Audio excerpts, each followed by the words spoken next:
BC ڈالنا کیسا ہے اور کیا یہ بھی قرضہ کہلائے گا؟ کہلائے گا تو قرضہ ہی ہے بھی. تو یہ قابل تعریف عمل نہیں ہے BCیاں ڈالنا, اور بے وقوفی بھی ہے. بے وقوفی اس لیے ہے کہ جب آپ کے پاس نہیں ہے تو آپ کیوں چاہتے ہو کہ میرا پہلے مہینے میں کمیٹی کھل جائے اور میرے کو جتنے پیسے مل جائیں؟ بھائی قرضوں سے اپنے آپ کو بچاؤ, جتنا ہے اتنا خریدو, آپ اتنا خرچ کرو. بس جی مل جائے مجھے اچانک, اور ہو سکتا ہے آپ کی کمیٹی نہ کھلے, آپ کی سب سے آخر میں کمیٹی کھلے, تو کتنے جان لٹکی ہوئی ہے, کتنے لوگوں کے پاس آپ کا پیسہ گھوم رہا ہے ہر وقت کی ڈپریشن. میں نے کوئی کمیٹی والا کبھی خوش نہیں دیکھا, ہر وقت کی ٹینشن, یار اس کو اس پاس اتنے پیسے اس کی نکل آئی, پتہ نہیں میری کمیٹی نکلے گی اور وہ دے گا بھی. کتنے لوگ کمیٹیاں لے کے بھاگ گئے ہیں. آج ایک بندہ مجھے ملا, اس نے کہا کہ میرے اوپر دیندار آدمی, نمازی, پرہیزگار, کہہ رہا یار میں 10-15 لاکھ کا مقروض ہو گیا ہوں, میں بہت ٹینشن میں ہوں, میں بہت پریشان ہوں, میری مدد کرو. میں نے کہا بھائی میں کیا ہوا کیا؟ مجھے سمجھ رہے تھے کہ بہت بڑے سیٹ ہیں. میں نے کہا کیا؟ کہہ رہے یار میں نے کسی سے قرضہ لے کے انویسٹ کیا تھا بزنس میں, وہ پیسہ ڈوب گیا, اب وہ مجھ سے مانگ رہا ہے. میں نے قرضہ لے کے انویسٹ کیا کیوں آپ نے؟ آپ بھوک سے مر رہے ہوتے تو قرضہ لے کے روٹی کھا لیتے, سمجھ میں آتا ہے. آپ کو کوئی ایسی خطرناک بیماری ہو گئی, زندگی موت پہ بن گئی, تکلیف برداشت نہیں ہو رہی, قرضہ لے کے گورنمنٹ کے ہاسپٹل میں علاج کر لیتے. میں نے اپنے بارے میں وصیت کی ہے, اچھا ہوا آ گیا سامنے, اللہ نہ کرے میں کوئی بیمار ہو جاؤں, مجھے گورنمنٹ ہاسپٹل میں علاج کے لیے لے جانا.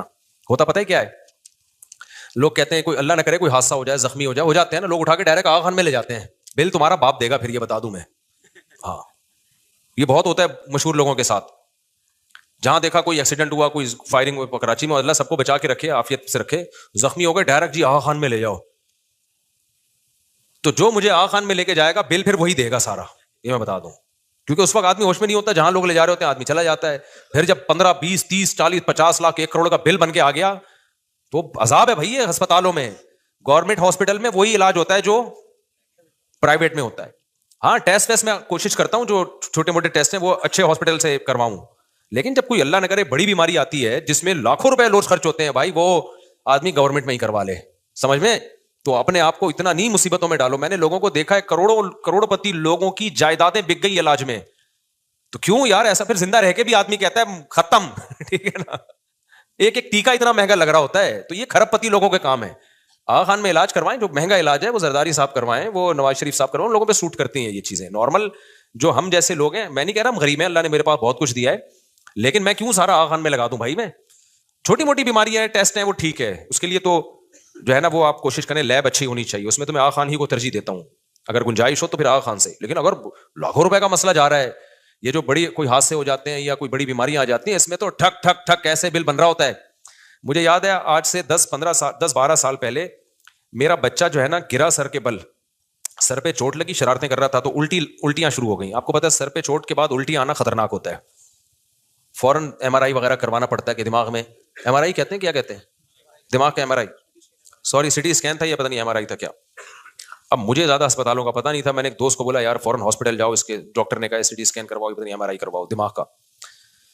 وہ مجھے لے کے جا رہا ہے, ہم جا رہے ہیں وہی والی FX میں نا, وہی جس کو یوں گھماتا ہے آدمی. تو وہ جا رہا ہے لیاقت نیشنل کی طرف یا آغا خان کی. میں نے کہا بھائی یہ CT اسکین کا خرچہ کتنا ہوگا؟ کہہ رہے 50,000 60,000. اب 10 سال پہلے 50,000 بہت بڑی رقم تھی. میں نے کہا آپ نے پہلے مجھ سے پوچھا ہے کہ میری جیب میں 50,000 ہیں بھی کہ نہیں ہے؟ کہہ رہے نہیں دیکھیں مفتی صاحب علاج پہ کمپرومائز نہیں کرنا چاہیے, بچے کا علاج ہمیشہ اچھا ہونا چاہیے.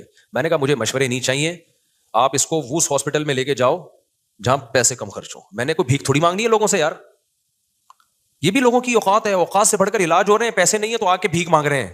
بھائی یہ گورنمنٹ ہاسپٹل ٹھیک ہے, وہ بات نہیں ہے یہاں پہ, لیکن یہ بھی بنے ہوئے ہیں. اپنی چادر دیکھ کے پاؤں پھیلاؤ, آپ فنڈر بننے کی کوشش مت کرو. یہ کوئی طریقہ نہیں ہے کہ جی چونکہ علاج یہاں معیاری نہیں ہوتا میں نے آغا خان میں ہی کرانا ہے اور زکاتیں مانگنی ہے میں نے, تو یہ کون سا طریقہ ہے بھائی؟ میں نے کہا بھائی کیا کر رہا ہے کہیں اور سے. مجھے بڑا غصہ آیا اس کے اوپر, میرے سے پوچھ رہے نہیں ہو کہ آپ کے پاس پیسے بھی ہے یا نہیں ہے. اور اس وقت میرے اگر 50,000 کا بل بنا دیتا ہے نا وہ, میں تو گیا تھا, اس کی الٹیاں ٹھیک ہو جاتی, مجھے الٹیاں لگ جانی تھی وہ.